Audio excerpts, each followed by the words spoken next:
मेरा नाम सहेली है। ये मेरी जिंदगी की एक दुख भरी कहानी है जिसे सुनकर आपकी आंखों में आंसू आ जाएंगे। मैं एक बंगले में अपनी मालकिन की खास नौकरानी थी। मेरी उम्र 32 साल थी और मेरे 3 बच्चे थे, 2 बेटे और एक बेटी। मेरी मालकिन, जहां मैं पिछले 7 सालों से काम कर रही थी, कि घर में कोई बच्चा नहीं था, जबकि उनकी शादी को 8 साल हो चुके थे। इन 8 सालों में उन्होंने कई डॉक्टरों से इलाज करवाया और कई तांत्रिकों के पास गईं, लेकिन उन्हें कोई संतान नहीं हुई। शायद उनके भाग्य में औलाद नहीं थी। मेरी मालकिन मुझसे बहुत प्यारी थीं। उनके और मेरे मालिक के बीच लव मैरिज हुई थी। शादी के 1 साल बाद उन्होंने मुझे नौकरी पर रखा था और मैं उनकी सबसे भरोसेमंद नौकरानी साबित हुई थी। वह अपनी हर अच्छी बुरी बात मुझसे शेयर करती थीं। मेरे मालिक को भी बच्चे बहुत पसंद थे। उनका कहना था कि चाहे कुछ भी हो जाए, उन्हें तो बच्चा चाहिए। उनके और मेरी मालकिन के बीच बहुत मोहब्बत थी, लेकिन बच्चा न होने की वजह से मालिक उनसे खफा रहने लगे थे। उनका कहना था कि उन्हें अपना खून चाहिए। मालिक का कहना था कि अगर उनका बच्चा नहीं हुआ तो उनका खानदान खत्म हो जाएगा। मेरे मालिक की जिद थी कि उन्हें अपना ही खून चाहिए।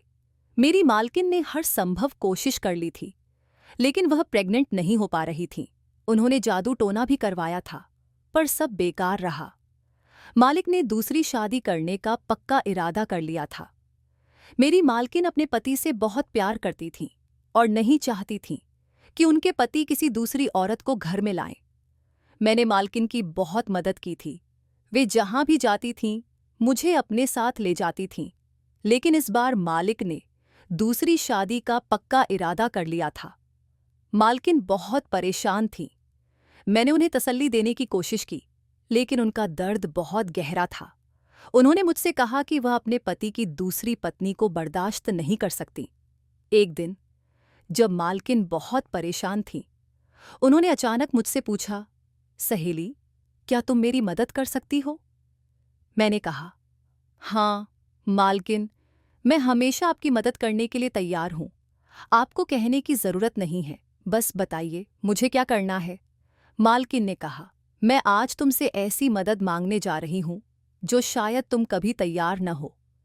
उनकी बात सुनकर मैं हैरान हो गई। मैंने कहा, मालकिन, मैं आपकी हर तरह से मदद करूंगी। आप बताइए मुझे क्या करना है। मालकिन ने मेरी आंखों में देखते हुए कहा, जो बात अब मैं तुमसे कहने जा रही हूं वह तुम्हारे लिए सुनना और करना बहुत मुश्किल होगा। मैंने कहा, मालकिन आप बताइए, मैं आपकी मदद से इनकार नहीं करूंगी। मालकिन ने जो बात कही उसे सुनकर मेरे पैरों तले जमीन खिसक गई। मालकिन की बात सुनकर मैं एक पल के लिए शॉक्ड रह गई। मालकिन मेरे चेहरे के एक्सप्रेशन देख रही थीं और समझ गई थीं कि मैं कंफ्यूज हो गई हूं।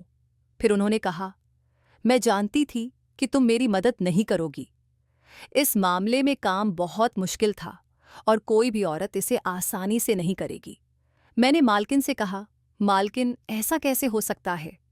मैं इतना बड़ा काम कैसे कर सकती हूँ? यह काम गुप्त रखना पड़ेगा और इससे जितना नुकसान मुझे होगा, उससे कहीं ज्यादा आपको ही होगा। मैं आपकी मदद करने के लिए तैयार हूँ। लेकिन मैं सोच में पड़ गई थी। मालकिन ने कहा, अगर तुम मेरी मदद करोगी तो मैं तुम्हें 50 लाख रुपए दूंगी। 50 लाख रुपये सुनकर मेरे होश उड़ गए थे। मैंने जिंदगी में कभी इतने पैसे नहीं देखे थे। मेरी आंखों के सामने 50 लाख रुपये लहराने लगे थे, क्योंकि मैं बहुत गरीब थी। मेरी शादी एक गरीब किसान के साथ हुई थी। मेरा पति गांव में हमारे बच्चों के साथ रहता था और मैं शहर में मालकिन के घर नौकरी करती थी। मैं हर महीने अपने पति को पैसे भेजती थी। जब से मैंने यहाँ काम करना शुरू किया था, मेरे पति ने नौकरी छोड़ दी थी और उसने लाखों रुपए का कर्ज ले रखा था। हमारे ऊपर करीब 5 लाख रुपए का कर्ज था। ये 50 लाख रुपए हमारे बहुत काम आ सकते थे। रकम बहुत बड़ी थी और काम आसान। लेकिन मुझे डर था कि मेरा पति इस काम के लिए अनुमति देगा या नहीं। वैसे मुझे पूरी उम्मीद थी कि जब मेरा पति 50 लाख रुपए की रकम के बारे में सुनेगा तो वह फौरन ही इस काम के लिए तैयार हो जाएगा। यही सोचते हुए मैं मालकिन की मदद के लिए तैयार हो गई थी। मैंने कहा, मैं आपकी मदद के लिए तैयार हूं, लेकिन आपको इस काम के लिए मालिक को भी तैयार करना होगा। अगर किसी को इस बारे में पता चल गया तो आपकी रेपुटेशन पर भी असर पड़ेगा। सबसे बड़ी बात यह है कि क्या मालिक इस काम के लिए राजी हो जाएंगे? मालकिन ने कहा, जब मेरा पति दूसरी शादी के लिए तैयार है तो इस काम के लिए भी आसानी से तैयार हो जाएगा। मैं यह बात अपने दिल पर पत्थर रखकर कह रही हूं। मैंने कहा, मालकिन, आप एक बार मालिक से बात कर लो, उसके बाद ही हम इस काम की शुरुआत करेंगे। यह बहुत बड़ा और रिस्की काम है। मालकिन ने कहा, मैं जानती हूं कि यह कोई छोटी मोटी बात नहीं है। मैंने बड़ी मुश्किल से यह फैसला किया है और अब मैं अपने फैसले से पीछे नहीं हटूंगी। बस तुम मेरी मदद करने के लिए तैयार हो जाओ। मालकिन ने कहा कि वह अपनी सारी जिंदगी के लिए सौतन बर्दाश्त नहीं कर सकती, लेकिन एक रात के लिए परेशानी से गुजर सकती हैं। मैंने भी अपने दिल को पक्का कर लिया था। पहले मुझे अपने पति से अनुमति लेनी थी, उसके बाद मुझे इस काम को अंजाम देना था। मैंने अपने पति को फोन किया और मालकिन को मालिक के आने का इंतजार था। हमारा प्लान यह था कि मैं मालकिन के पति का बच्चा पैदा करूं। मालकिन ने कहा था कि वह जिंदगी भर की सौतन बर्दाश्त नहीं कर सकती, लेकिन एक रात के लिए अपने पति को किसी दूसरी औरत के साथ सिर्फ बच्चे की खातिर बर्दाश्त करने में कोई हर्ज नहीं। मालकिन ने कहा कि तुम मेरी जगह मेरे कमरे में जाओगी और मेरे पति के साथ संबंध बनाओगी।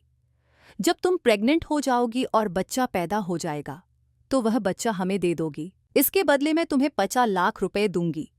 मुझे इस काम से कोई प्रॉब्लम नहीं थी, क्योंकि मेरे पास पहले से ही 3 बच्चे थे। भगवान ने मुझे बेटा और बेटी दोनों दिए थे। मालकिन ने यह भी कहा था कि बच्चा पैदा होने के बाद मुझे अपने गांव लौट जाना होगा और फिर वे मुझे नौकरी पर नहीं रख सकेंगी। यह सुनकर मुझे बुरा लगा था। मैंने उनसे कहा था, फिर मैं कहाँ काम करने जाऊंगी और मेरे घर का गुजारा कैसे चलेगा? मालकिन ने कहा, 50 लाख रुपए मिलने के बाद तुम्हें नौकरी करने की जरूरत नहीं है। अगर फिर भी तुम्हें दिक्कत हुई तो मेरा नंबर तुम्हारे पास है, तुम मुझे कॉल कर सकती हो। मैं तुम्हारी सारी जिंदगी की एहसानमंद रहूंगी और तुम्हारी मदद करती रहूंगी। मालकिन की यह बात सुनकर मैं खुश हो गई थी। मैंने अपने पति को फोन किया और सारी बात बता दी। पहले तो मेरे पति को गुस्सा आया, लेकिन लालच में वह तैयार हो गया। मालकिन ने जब मुझे बताया कि उनके पति भी इस काम के लिए तैयार हो गए हैं, तो हम दोनों ने प्लान पर काम करना शुरू कर दिया। रात होते ही मालकिन ने मुझे मालिक के कमरे में भेज दिया। आज मैंने मालकिन की आंखों में आंसू देखे थे। उन्हें इस तरह तड़पते हुए देखा था जैसे कोई मछली बिना पानी के तड़पती है। कभी कभी औरत इतनी मजबूर हो जाती है कि उसे जो नहीं करना होता वह करना पड़ता है। आज मैं मालकिन को बहुत लाचार और मजबूर देख रही थी। उन्होंने मुझे गले लगाया और कहा, मुझे निराश मत करना। जिस इरादे से मैं तुम्हें भेज रही हूं, भगवान करे मेरा वो इरादा पूरा हो जाए और मेरे पति को औलाद मिल जाए, ताकि मेरे बच्चे की कमी पूरी हो जाए और मेरा पति भी मुझसे अलग ना हो। मैं माली के कमरे में चली गई थी और मालकिन नींद की दवाई खाकर अपने कमरे में सोने चली गई थी। वह रात शायद मालकिन के लिए कांटों पर गुजरी थी। जैसा हमने सोचा था वैसा ही हुआ। हमें ज्यादा इंतजार नहीं करना पड़ा और जल्दी ही मेरी तबीयत खराब रहने लगी। मालकिन ने मुझे शहर की सबसे अच्छी डॉक्टर को दिखाया। डॉक्टर ने गुड न्यूज़ दी कि मैं प्रेग्नेंट हूं। मालकिन और मालिक बहुत खुश हो गए थे। खासकर मालिक की खुशी का ठिकाना नहीं था। भगवान ने हमें ज्यादा इंतजार नहीं कराया था। मेरी आंखों के सामने 50 लाख रुपए की रकम घूम रही थी और मालिक और मालकिन भी बहुत खुश थे। मालिक ने अपने सारे रिश्तेदारों को बता दिया था कि मालकिन प्रेग्नेंट है, ताकि किसी को यह न पता चले कि यह बच्चा मालकिन की कोख से नहीं बल्कि मेरी कोख से जन्म लेगा। मालिक के सारे रिश्तेदार भी बहुत खुश थे, क्योंकि मालिक भी नहीं चाहते थे कि वह दूसरी शादी करे। वह तो मजबूरी में ऐसा करने की कोशिश कर रहे थे। अगर मालिक को दूसरी शादी करनी होती तो वह काफी साल पहले ही कर चुके होते। लोग तो बच्चा न होने पर 2-3 साल में ही दूसरी शादी की तैयारी शुरू कर देते हैं। मालिक तो फिर भी मालिक थे और इतने अमीर थे। कोई भी औरत उनसे आसानी से शादी कर लेती, लेकिन अब उन्होंने पक्का इरादा कर लिया था। जमाने और रिश्तेदारों के दबाव में आकर वह दूसरी शादी के लिए तैयार हो गए थे। अब उनकी सालों पुरानी तमन्ना पूरी होने वाली थी। मालिक की खुशी देखकर मुझे एक लम्हे के लिए घबराहट हो गई थी। शुरू में मुझे लगा कि सब अच्छे से हो जाएगा, लेकिन जैसे जैसे दिन गुजरते गए मेरी घबराहट बढ़ती चली गई। मैं परेशान थी और मालिक और मालकिन अपने बच्चे के आने के सपने देख रहे थे। वह दोनों मेरा बहुत ख्याल रख रहे थे। मुझे अच्छा लग रहा था कि मैं उनके घर में रह रही थी और इतने सालों से उन लोगों की सेवा कर रही थी। आज भगवान ने वक्त ऐसा ला दिया था कि दोनों मेरी सेवा कर रहे थे, जैसे मैं इस घर की मालकिन हूं और वे मेरे नौकर। लेकिन एक नई मुसीबत आ गई थी। मालकिन के रिश्तेदारों को जब पता चला कि वह प्रेग्नेंट है, तो कई लोग उनसे मिलने आ रहे थे और न जाने किस किस तरह के सवाल कर रहे थे। मालकिन को हर सवाल का जवाब नहीं पता होता था और वह कंफ्यूज हो जाती थी। इस बात से परेशान होकर मालिक ने कहा कि हमारे बंगले में रहना ठीक नहीं है। यहाँ पर कोई न कोई आता जाता रहता है और मालकिन की प्रेगनेंसी पर किसी को यकीन भी नहीं आ रहा था। मालिक ने कहा कि ऐसा न हो कि लोगों को गड़बड़ का एहसास होने लगे। इतने मेहमानों के आने की वजह से मालकिन और मुझे दोनों को परेशानी हो रही थी, क्योंकि मालकिन को आराम करना होता था और मुझे सारा काम करना पड़ता था। इसलिए मैंने मालकिन को सुझाव दिया कि हम उनके दूसरे शहर में बने रिसॉर्ट में रहने चले जाते हैं।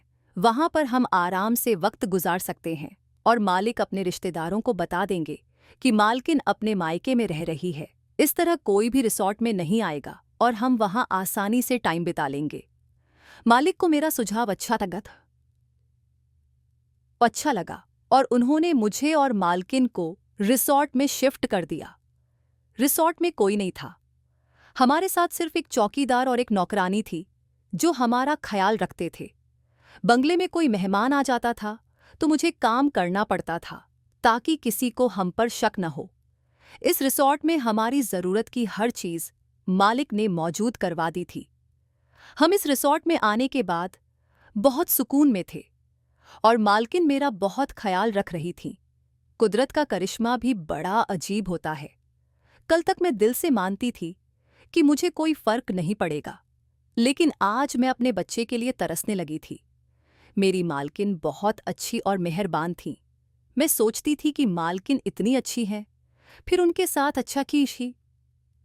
अच्छा क्यों नहीं हुआ? क्या सच में अच्छे लोगों के साथ अच्छा ही गुस्सा छच्छा नहीं होता? वक्त गुजरता चला गया और मुझे अजीब अजीब ख्याल आने लगे। हफ्ते महीनों में बदल गए। मेरा बच्चा मेरे पेट में लात मारने लगा था। पहली बार जब उसने मेरे पेट में हरकत की तो मुझे अजीब सा एहसास हुआ। रात को अचानक मेरी आंख खुल गई और मैं उठकर बैठ गई। मैंने अपने पेट पर हाथ फेरा तो मुझे अंधेरे में कुछ अजीब सा महसूस हुआ।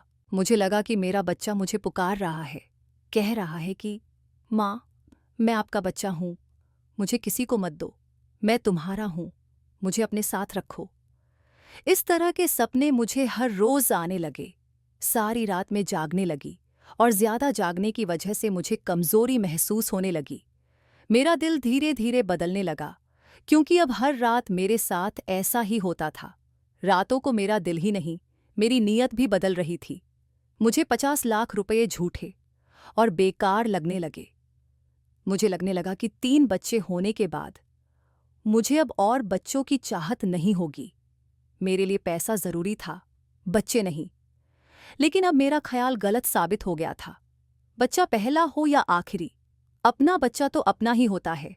मेरी मालकिन ने मेरी परेशानी को भांप लिया था। एक दिन मैंने मालकिन और मालिक को आपस में बातें करते हुए सुन लिया। मालकिन मालिक से कह रही थी कि कहीं ऐसा न हो मौके पर सहेली की नीयत बदल जाए। मालिक ने कहा, ऐसा नहीं हो सकता, उसकी नीयत कभी नहीं बदलेगी, क्योंकि उसके पास पहले ही बच्चे हैं। उसे पैसों की जरूरत है, बच्चों की नहीं। मालकिन मुझसे बार बार पूछती थी कि मैं इतनी खामोश क्यों रहती हूँ। मालिक हर हफ्ते रिसॉर्ट का चक्कर लगाने आते थे और मेरे लिए बहुत सारे फ्रूट जूस और ज़रूरत का हर सामान लाते थे। हर महीने मेरे डॉक्टर से ट्रीटमेंट भी चल रहा था।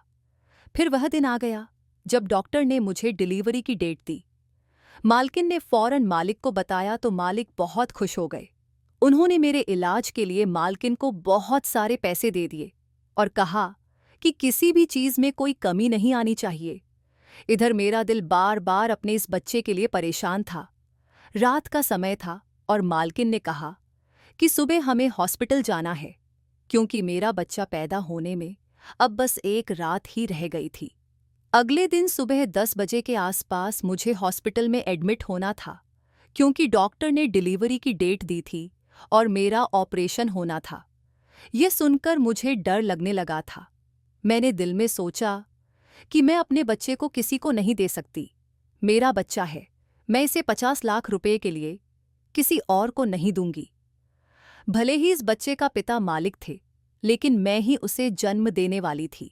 माँ के दिल में जो ममता होती है वह पिता से ज्यादा होती है, क्योंकि वह 9 महीने तक उस बच्चे को अपनी कोख में रखती है। कैसे मैं अपने बच्चे को 9 महीने तक अपने पेट में रखने के बाद किसी और की गोद में डाल सकती थी? मैंने तय कर लिया था कि यह बच्चा मेरा है। मैं इसे 5 करोड़ रुपए में भी किसी को नहीं दूंगी। मेरी नीयत और मेरा इरादा दोनों बदल चुके थे। मैंने देखा कि मालकिन रात में अपने कमरे में सोने चली गई थी। मैंने जल्दी से अपना सामान पैक किया और चुपके से वहां से भाग गई। मेरी डिलीवरी की तारीख पास थी, इसलिए मुझे दर्द भी हो रहा था। रात में मैंने बस पकड़ी और सफ़र शुरू कर दिया। मुझे लग रहा था कि मैं अब और सहन नहीं कर सकती। मैंने अपने तीनों बच्चे सामान्य तरीके से जन्म दिए थे, इसलिए ऑपरेशन का डर था। मैंने सोचा, मुझे अपना बच्चा चाहिए और मैं उसे किसी और को नहीं दूंगी। मैंने लगभग 6 घंटे का सफ़र तय किया और अपने गांव पहुंच गई। मैं अपने घर नहीं गई, क्योंकि मेरा पति 50 लाख रुपए की उम्मीद लगाए बैठा था। अगर मैं उसके पास जाती तो वह मुझे वापस मालकिन के पास ले जाता और पैसे ले लेता। मेरा पति बहुत लालची था। उसने पैसे की वजह से मुझे किसी और के साथ रहने दिया। मैं गांव के पास दाई शारदा के पास चली गई। मेरे बाकी बच्चे भी उसी ने पैदा किए थे। मैंने दरवाज़ा खटखटाया। सुबह के 8 बजे थे, गर्मियों की सुबह। शारदा ने दरवाज़ा खोला और मुझे देखकर हैरान हो गई। उसने कहा, अब की बार तुम जल्दी नहीं आई हो। मैंने कहा, शायद भगवान की यही मर्जी थी। मैंने उसे बताया कि मुझे दर्द हो रहा है और मुझे जल्द से जल्द बच्चे की डिलीवरी चाहिए। मुझे डर था कि मालिक के आदमी आकर मेरा बच्चा न छीन लें। शारदा ने मुझे अंदर लिया और मेरी डिलीवरी करवाई। 1 घंटे के बाद मेरा बच्चा पैदा हुआ। मेरी खुशी का ठिकाना नहीं था। मैंने फैसला किया कि मैं अपने बच्चे को लेकर यहाँ से दूर चली जाऊंगी, ताकि कोई मुझे ढूंढ न सके। मैं नहीं चाहती थी कि मालिक और मालकिन को पता चले कि मैं भाग गई हूँ। मैं बच्चे को लेकर दूर गांव में बस गई और वहां काम करना शुरू कर दिया। मुझे मेरे किए की सज़ा मिली। मुझे कैंसर हो गया और गांव वालों ने मुझे अस्पताल में भर्ती करवाया। वहां पता चला कि मेरे पास ज्यादा समय नहीं है। मैंने अपनी जिंदगी की कहानी लिखनी शुरू कर दी, ताकि कोई और मेरी गलती न दोहराए। मेरा बेटा 15 साल का हो गया और उसने मेरी डायरी पढ़ ली। उसे मेरी सच्चाई का पता चला और उसने मुझसे सवाल किए। जब उसने मुझे डायरी दिखाई तो मैं सदमे में थी। मेरी तबीयत बिगड़ने लगी, लेकिन मेरे बेटे ने मेरी जान बचाने की पूरी कोशिश की। उस डायरी में शहर के पते में मालिक और मालकिन का बंगला लिखा हुआ था। मेरा बेटा मुझे गांव में मासी के पास छोड़कर मालिक और मालकिन के पास चला गया और मेरी डायरी भी अपने साथ ले गया। मैंने उसे रोकने की बहुत कोशिश की, लेकिन उसने मेरी एक न सुनी। वह अकेला ही चला गया और वहां जाकर उसने सारी सच्चाई मालिक और मालकिन को बता दी। मालिक और मालकिन को बहुत गुस्सा आया और उन्होंने सोचा कि यह बच्चा झूठ बोल रहा है। लेकिन जब उन्होंने उसकी शक्ल गौर से देखी तो हैरान रह गए। मालिक के गाल पर एक छोटा सा निशान था और वही निशान इस लड़के के गाल पर भी था। इससे साफ हो गया कि यह लड़का मालिक का ही बेटा है। उसके हाव भाव भी मालिक की तरह ही थे। अब मालिक और मालकिन को यकीन हो गया कि यह उनकी औलाद है। मालिक और मालकिन अपने गुस्से के बावजूद भी उसकी मदद करने के लिए तैयार हो गए। लड़के ने उनसे कहा, आप लोग मेरी माँ की जान बचा लीजिए, उन्हें शहर ले जाकर इलाज करवाना है, नहीं तो वह मर जाएंगी। मालिक और मालकिन का अब तक कोई बच्चा नहीं हुआ था और मेरे भाग जाने के बाद उन्होंने बच्चे की ख्वाहिश छोड़ दी थी, क्योंकि मालिक का मानना था कि शायद भगवान नहीं चाहते कि उनके पास बच्चा हो। जब मालिक और मालकिन उस लड़के के साथ मुझसे मिलने आए तो मुझे देखकर उनकी पुरानी यादें ताज़ा हो गईं। उन्होंने मुझे इतनी बीमार देखकर माफ कर दिया, लेकिन शिकायत की कि मैंने उनके साथ अच्छा नहीं किया था। उन्होंने बताया, जब तुम भाग गई तो हमने लोगों से कहा कि हमारा बच्चा अस्पताल में पैदा हुआ था, लेकिन वहां से चोरी हो गया और उसका कुछ पता नहीं चला। हमें क्या पता था कि आज 15 साल बाद हम अपने बेटे को इस तरह देखेंगे। मैंने मालिक और मालकिन से हाथ जोड़कर माफी मांगी। उन्होंने मुझे माफ कर दिया और मुझे शहर ले जाकर एक अच्छे अस्पताल में इलाज करवाया। भगवान ने मुझे नई जिंदगी दी थी। मेरी गलती बहुत बड़ी थी, जिसके लिए मौत भी कम सजा थी, लेकिन मेरे बेटे की दुआओं और मेहनत की वजह से मैं बच गई थी। मेरे बच्चों को भी पता चल गया था कि मैं 15 साल तक कहाँ छुपी रही। मेरा पति 10 साल पहले एक एक्सीडेंट में मर गया था। मेरे बच्चों ने मुझे तलाशने की बहुत कोशिश की। मैंने अपने तीनों बच्चों का भी दिल दुखाया था, उन्हें छोड़कर चली गई थी। मेरे तीनों बच्चे अब जवान हो गए थे और मालिक का बेटा 15 साल का हो गया था। मैंने मालिक और मालकिन का बेटा उन्हें सौंप दिया था, लेकिन बहा। शायद यही मेरी गलती का पश्चाताप है। मैं इसी तरह अपनी गलती सुधार सकती हूँ। मैं अब और इन पति पत्नी के साथ गलत नहीं कर सकती। इन्हीं की वजह से तो मेरी जिंदगी बच सकी है। मैं तुमसे मिलने आती रहूंगी, लेकिन तुम्हारे असली पिता तो मालिक ही हैं। इस तरह से मैं अपने गांव बच्चों के पास चली गई और मालिक मालकिन को उनका बेटा वापस कर दिया। अब सभी अपनी जिंदगी में खुश हैं। मैं अपने बच्चों के साथ रहकर खुश हूं और मालिक मालकिन अपने बेटे के साथ खुश हैं। इतने सालों बाद भी उन्होंने अपना वादा निभाया और उनका बेटा सौंपने पर मुझे 50 लाख रुपए दे दिए। मुझे इन पैसों की जरूरत नहीं थी, लेकिन उन्होंने कहा कि अब तुम्हारा पति भी नहीं है, ये पैसा रख लो, तुम्हारे काम आएगा। मुझे अफसोस हो रहा था कि मैंने कितने अच्छे पति पत्नी के साथ गलत किया, लेकिन मुझे अपने छोटे बेटे की याद अभी भी सताती है। जब मुझे उसकी याद आती है तो मैं उससे मिलने के लिए चली जाती हूँ। मालिक मालकिन ने लोगों को बताया कि उनका वही बेटा है जो अस्पताल से चोरी हो गया था और अब 15 साल बाद उन्हें मिल गया।